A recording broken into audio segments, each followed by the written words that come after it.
and as I reflect on my own mission in life and the purpose of the church and the place of the church in our society, I understand that there's never been a better time, a riper time for the delivery of that message. We may be poised, we may be ripe for what I call a spiritual renewal in our own country. In the old days, they used to call that revival. And there have been at least two such revivals in the history of the United States. The first and the second Great Awakening. Some persons have identified a third Great Awakening, and we may be poised for a new opening and a new opportunity to really come to terms with what's real and important in our lives in this country. Let me read an excerpt from an editorial by Thomas Friedman. You may or may not agree with everything he says here, but I think the bottom line is the time is right for a new openness to a deeper spiritual life. He said, "My fellow Americans, we're a country in debt and in decline. Not terminal, not irreversible, but in decline. Our political system seems incapable of producing long-range answers to big problems or big opportunities. We are the ones who need a better functioning democracy more than the Iraqis or the Afghans. America and its political leaders have lost faith in their ability to solve big problems. We need nation building at home, and we cannot wait another year to get started." Well, I think the thing that Friedman zeroed in on, which I happen to agree with, is that at this time in our country, we not only face historic changes and historic challenges, but historic opportunities. I talked about driving that old Ford pickup across country.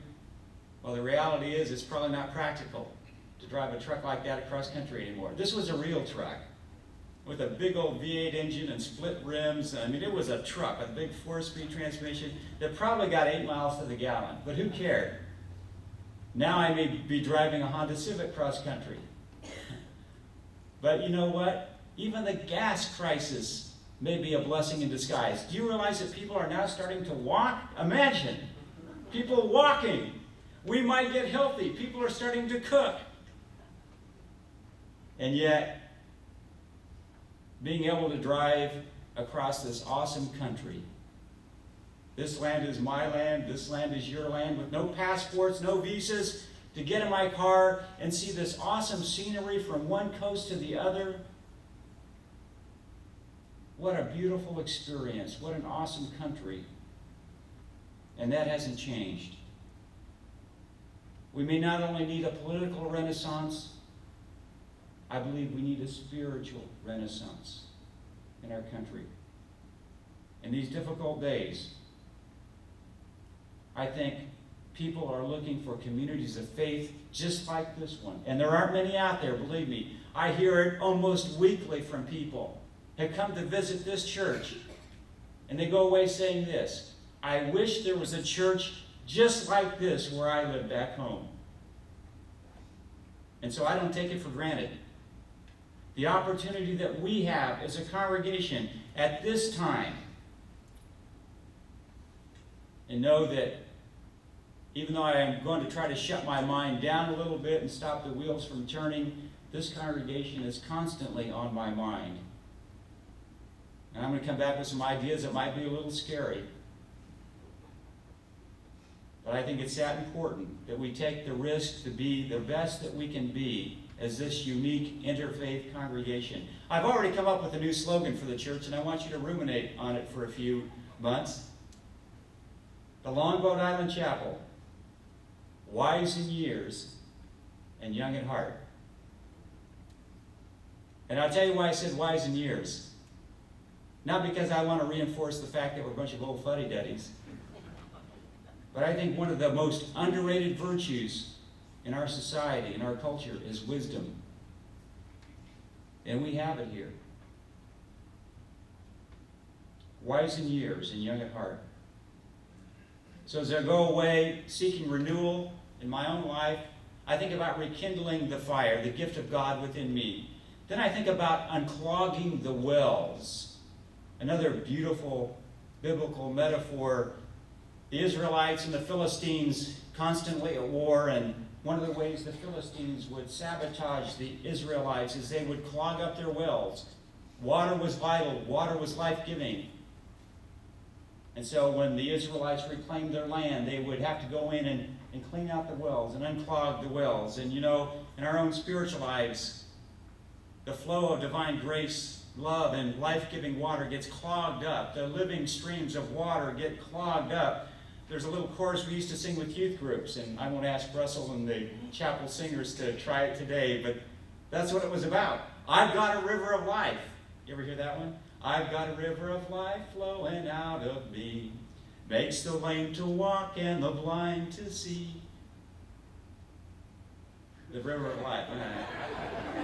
Anyway, the point is we have this cistern, this wellspring of life within us, and sometimes that gets blocked up. Psychotherapists call those blockages of one kind or another.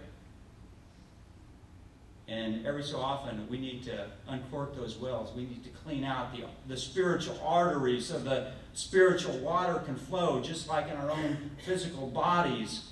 Our arteries get clogged up and we eat too much junk when we don't walk. And then our body starts to break down and our hearts don't function properly. They get hard. The sclerosis of the heart.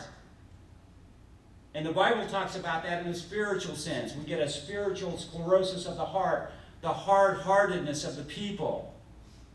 And when we unclog those wells and let the grace flow, and let the energy of God flow, and let the power flow, there's an effervescence, there's a youthfulness, there's a dynamism about our spiritual lives. So to me, that's another part of renewal, is unclogging the wells.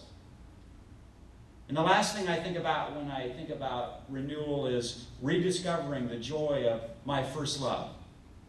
I'm talking about my relationship with God. And my experience in ministry began not with an experience of the church. It began with an experience of God. I had no heritage in church. I had no history in church. It began with a transforming experience of God. And I know that's the case for many of you. And that love was so pure and so unadulterated. And again, in the Hebrew Scripture, it talks about the quality of that fresh love, that new love. It calls it betrothal love. Some of you remember that. Those first few months and years when you fell in love, there was nothing like it. And then in the New Testament, Paul says, return to that betrothal love. Return to what he called the simple and pure devotion to Christ. The simple and pure devotion to Christ. And even ministers in the living of life sometimes lose that edge, lose that purity, lose that simplicity when it comes to making a living, raising a family, running a church. The focus goes from that simple and single devotion to something else. And then one's ministry becomes not a calling but a career. And then the goal is simply to survive in ministry.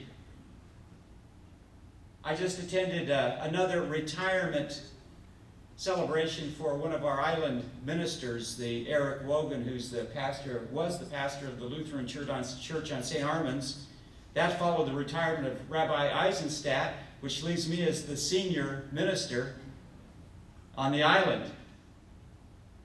And I think Michael served about 35, 40 years, and Eric served about the same, about 30 years, 35, 40 years.